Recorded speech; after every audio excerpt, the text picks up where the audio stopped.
Ni hao, seus especialistas em China que estão numa missão de participar de todos os podcasts do Brasil. A minha luz apagou. Tudo bem com vocês? E vamos aí pro Elias Jabor participando do, acho que é podcast, não sei, do Reinaldo Azevedo. China. A China é socialista. Por que não cabe à China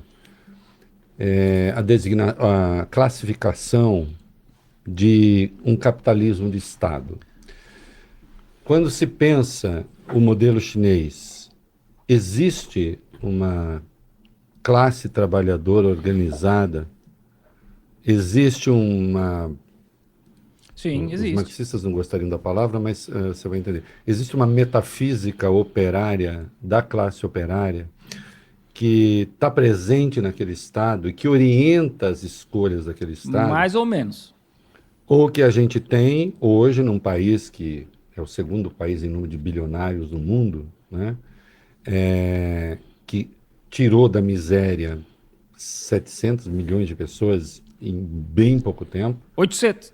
Com, me parece, economia de mercado. Por que se diz que aquilo é socialismo? O capitalismo só se realiza enquanto forma histórica na medida em que os capitalistas alcançam o poder político, né? Então Cromwell ele corta a cabeça do rei na Inglaterra e dali surge mais de 100 anos de reformas institucionais que abrem condições para a lei dos cercamentos, né? E a tomada do poder na Inglaterra pela burguesia, né? Uhum. Então não existe capitalismo sem capitalistas no poder. Então o caso da China já começa por aí a diferença. Os capitalistas não estão no poder na China. Quem está no poder na China é um bloco histórico, liderado pelo Partido Comunista e seus aliados, que é a Frente Patriótica, que chega em 49, que inseta que o destino do país é a construção do socialismo e a consecução do comunismo muito mais adiante, né? Então, na China, existem os capitalistas, os bilionários, que, aliás, Sim, né? nos últimos 5 anos, metade dos milionários deixaram a China por conta das políticas adotadas por Xi Jinping. Então, nesse aspecto, já se coloca um ponto que o que diferencia muito a China de qualquer outra forma histórica no mundo, Estados Unidos, Alemanha, Japão, Coreia, etc., e que os capitalistas não estão no poder na China. Então, não existe capitalismo sem capitalismo no poder. Outro ponto é que o capitalismo de Estado, ele é um pleonasmo, porque a moeda é uma criação estatal, o mercado, as suas instituições são criações estatais, e o próprio capitalismo acaba sendo uma criação estatal. Então, falar de capitalismo de Estado é um pleonasmo. Então, não cabe também essa designação, não é nenhuma noção, uma categoria, um conceito, que não cabe nessa classificação hegeliana do que é conceito, categoria e noção. O capitalismo de Estado... A gente vê hoje os Estados Unidos tem literalmente o Elon Musk controlando o governo, sabe? O Elon Musk dizendo para onde é que o governo tem que ir. O Elon Musk recebendo informação, quer dizer, bloquearam isso, né? Mas ele estava para receber informação privilegiada dos ataques dos Estados Unidos para a China, se houverem, sabe? Um bilionário, cara, que não foi eleito. Ele não foi eleito, ninguém votou nele. O Trump era um bilionário, falido lá e tal, mas ele foi eleito. O Elon Musk não, sabe? E aí tem o Peter Thiel, tem toda uma galera por trás ali junto, né? O Sam Altman. Então, isso é capitalismo de Estado. O Estado não chega a ser algo até estranho de se ouvir na minha cabeça, né? Apesar que o Lenin trabalha com essa noção, na minha opinião, equivocado, inclusive, porque o Lenin ele ajuda a trazer, lógico, depois de 100 anos que ele falar sobre isso agora, mas ele ajuda a ter uma visão... Tá aí, Elias Jabor disse que Lenin estava errado. A pista do próprio capitalismo, né? Então, para mim, eu não concordo muito com ele nesse aspecto, concordo em outros, mas não nesse, de uma visão de transição ao socialismo. Mas o etapismo do capitalismo está no Marx também, não está só no Lenin, não? Mas o Marx nos ambos entregam possibilidades de uma visão de processo histórico, de transições, do novo e o velho convênio de idades de contrários, a noção de combinações entre diferentes formas históricas, gerando uma terceira forma histórica, né? Sabe? Então, ambos nos trazem essa possibilidade. Talvez não seja mais tão preciso, porque o Lenin ele coloca isso, talvez... não. Ele usa isso dentro de um contexto de necessidade de ampliar o horizonte do setor privado na Rússia, até por conta da existência de recursos ociosos na agricultura. Está falando do primeiro NEP. E da NEP, né? Uhum. De recursos ociosos na agricultura, né? Então, dessa visão, pode caber uma noção de capitalismo de Estado? Pode, eu não concordo. Daria um outro programa só para tratar dessa polêmica. Mas a China não é um capitalismo de Estado, a China é um Estado socialista, né? Eu falo por conta do poder político e por conta da base produtiva e financeira do país serem públicos. A China hoje ela tem 96 conglomerados empresariais estatais controlados pelo Partido Comunista, não pelo Estado, que aqui é uma outra diferença, né? Sim. Não é estatal, é público. E o sistema financeiro que é público também, controlado pelo Partido Comunista. Porque existe uma diferença, né? Sim. O State-led Development, como que é a Ásia, que é a própria Alemanha, o próprio Estados Unidos, e as pessoas confundem a China com isso, que a China é mais um modelo do tipo asiático, desenvolvimentismo asiático. Não é. A China é um estado que eu caracterizo como Communist Party-led Development, ou seja, que é uma dinâmica de acumulação baseada no Partido Comunista, né? Então, Não, tem duas estruturas aqui na China, né? Uma é a estrutura do governo, inclusive pode ser deputado na China, sendo dos outros partidos, que na China tem são 9 partidos ao todo, né? Incluindo a do Kuomintang, que perdeu a guerra civil para a China, que perdeu a guerra civil para o Partido Comunista Chinês.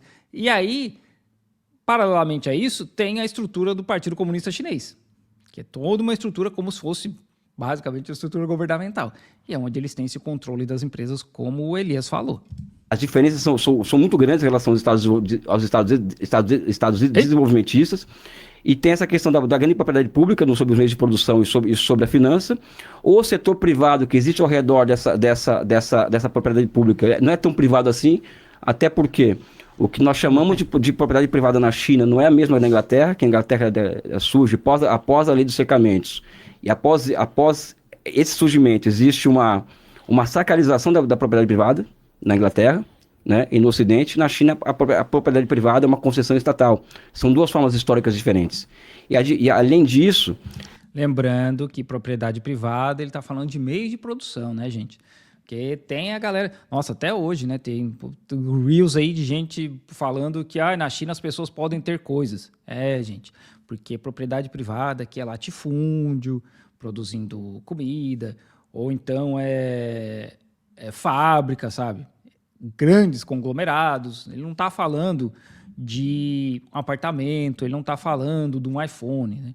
Quando ele fala propriedade privada, ele está falando de coisas muito, muito, muito grandes que são meios de produção.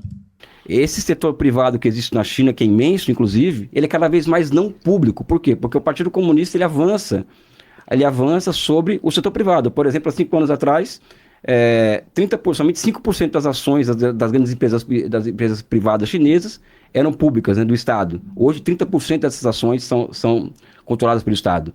Então, é um setor privado que vai se tornando cada vez mais não público, dependente dos efeitos de encadeamento gerados no setor público da economia. E o setor público da economia, ele gera os chamados ciclos de acumulação. Além disso, o Partido Comunista, ele está presente em todas as empresas não públicas. No setor privado, eu acho que não cola para falar da China, não público.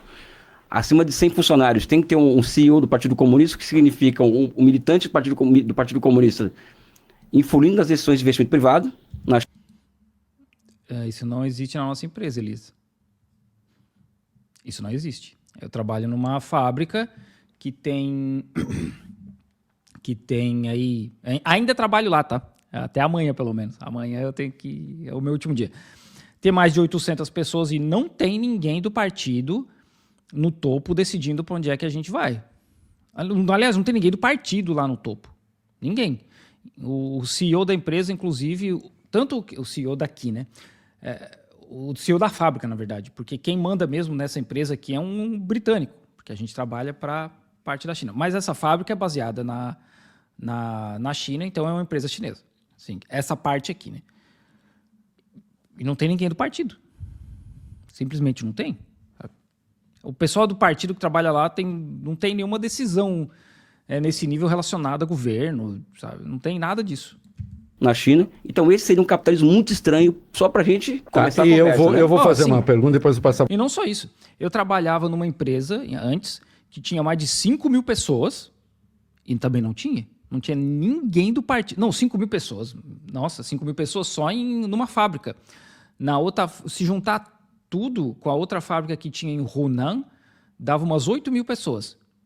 E zero partido, gente do partido no topo, ali decidindo qualquer coisa, tomando esse tipo de decisão. Zero. Zero. Obviamente, né, se houver uma necessidade e tal, e o partido vir conversar com a empresa, né, mas pessoa do partido trabalhando ali, decidindo para onde a empresa vai, não existia. E também não existe na empresa que eu trabalho hoje. Passar para o Valfrido. E quem controla o Partido Comunista? Quem controla o Partido Comunista é a sociedade chinesa, né? Você tem uma herança do modo de produção asiática, daquela meritocracia confuciana que acaba se encarnando no Partido Comunista, né? E esse Partido Comunista, na medida em que é capaz de entregar para a sociedade os resultados esperados pela sociedade, ele continua tendo mandato dos céus. Né? Diferentemente da União Soviética, que tinha uma sociedade um tanto quanto amorfa na base daquela sociedade, na China não. A China tem uma sociedade, a classe trabalhadora, por exemplo, a China é o país que faz mais greves no mundo hoje. E os salários na China cresceram cerca de 170% em 10 anos, acima de... Não, peraí. Tem muita informação aí.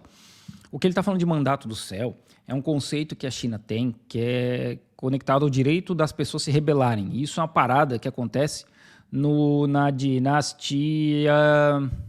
Puta, esqueci agora qual que é o nome da primeira dinastia. Que vem depois da Xia. Que eles derrubam a dinastia. E aí naquela época passou o cometa Halley, aconteceu mais outras paradas, e os caras olharam para aquilo e pensaram, bom, é isso aí. Tem uns sinais dos céus dizendo que a gente deveria ser o novo imperador. E aí o cara vê essa parada e vai para cima. E aí é onde eles criam esse conceito de mandato celestial, que em chinês é Tianmin. Eu não sei se meus tons estão certos, tá? Mas é Tianmin. E isso vem várias vezes na história da China. O primeiro imperador da dinastia Ming, ele era um morador de rua, que foi crescendo até ter tanto poder que em um dado momento ele desafia a dinastia... Puta, agora esqueci o nome das dinastias. Ele se torna um novo imperador porque eles viram que a dinastia anterior estava perdendo o mandato celestial, né, que os céus já não favoreciam aquela dinastia e que alguém poderia desafiar isso. Então é isso que o Elias está explicando, que existe na sociedade chinesa, principalmente a sociedade rural, essa ideia de que a gente pode desafiar se não tiver, se a gente vê que o líder perdeu o mandato celestial. E a gente pode ver isso hoje no Twitter. Tá rolando bastante isso da galera falando que o Xi Jinping tem o mandato celestial. O pessoal da China, que é mais propagandista da China, falando justamente isso. Né? Quem tem isso aí. Sobre o controle do Partido Comunista Chinês, todos os presidentes da China, eles tinham conexão com os revolucionários. Né? O pai do Xi Jinping estava lá no começo, ele deu um pedaço de terra, né? Tanto que chamam ele de príncipe do partido. Então, tem um grupo de idosos, né, que também manda muita coisa no partido, tá? Tem uma reunião que rola todo ano, numa parte lá em Beijing, com um bando de velho. Então, assim, não é... Tem muita coisa envolvida, tá? Muita coisa. Não é tão simples assim como o Elias falou. Do PIB, da inflação e da produtividade. Né? Então, é um partido comunista que ele é, sim, por mais que possa parecer uma loucura, controlado pela sociedade chinesa. Porque se ele não entregar para a sociedade chinesa aquilo que ele espera dela, ele cai. Assim como caiu toda a dinastia chinesa que não conseguiu entregar as obras públicas necessárias para conter enchente, por exemplo, dos últimos 2000 anos. Né? Então, acho que existe um véu por trás daquele partido comunista que nós precisamos dar levantar esse véu para olhar aquilo com mais sofisticação, inclusive, eu acho. E é por isso que um membro do partido uma vez me falou que enquanto eles tiverem comida, tiverem casa, tiverem trabalho, puder viajar, segurança, etc., tanto faz quem é o imperador. Foi justamente isso que ele me falou. Por quê? Porque o mandato celestial tá tudo certo. Entendeu? Então aqui tem bastante isso, tá? Ainda tem essa cultura, né?